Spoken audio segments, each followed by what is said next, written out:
New details this afternoon in the shooting deaths of 8 people, all from one family in southwest Utah.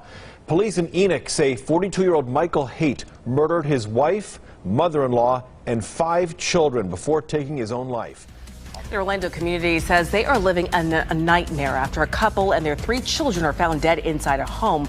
The father now believed to be responsible. New tonight, a devastating discovery at a home in High Point. 5 people found dead, including 3 children. Police say the victims were found earlier this morning at a home on Mossy Meadow Drive. Officers are currently investigating this case as a murder-suicide. It's a miracle they survived. Now, shocking revelations after a beloved Pasadena family plunged off a treacherous cliff in their Tesla. Investigators say this was no accident. Tonight, the father, who's a local doctor, is under arrest.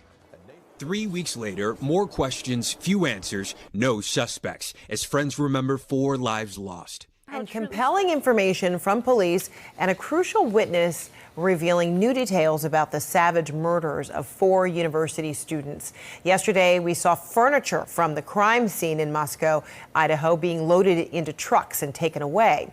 CNN's now Gary. Let's get to a shocking story out of Virginia Elementary School. A 6-year-old boy is in custody after opening fire inside his first grade classroom on Friday, where he left one of his teachers in the hospital with life-threatening injuries. NBC The News. weather disaster rocking California has turned even more deadly and destructive, as forecasters warn most of the state to brace for a, quote, relentless parade of cyclones. Unprecedented. Well, tonight, 90% of the state's population is under a flood watch, with officials telling residents in several counties to leave and get to higher ground.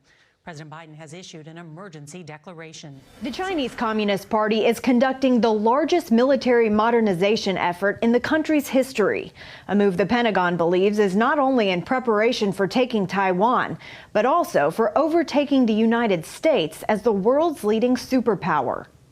Developing this morning, a legal headache for President Biden after documents marked classified were found at a think tank linked to his vice presidency, sources tell CBS News. Roughly 10 documents marked classified were found at the Penn Biden Center for Diplomacy and Global Engagement in this Washington, D.C. building. The Attorney General has assigned John Lausch, a Trump appointee and the U.S. Attorney in Chicago, to review the documents, which were from President Biden's years as vice president, according to 2 sources with knowledge of the inquiry.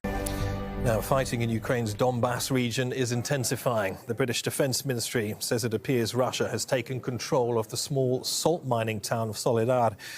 Ukraine's military has been fending off attacks near the town for 4 days. It's near Bakhmut, where troops on both sides have suffered heavy losses.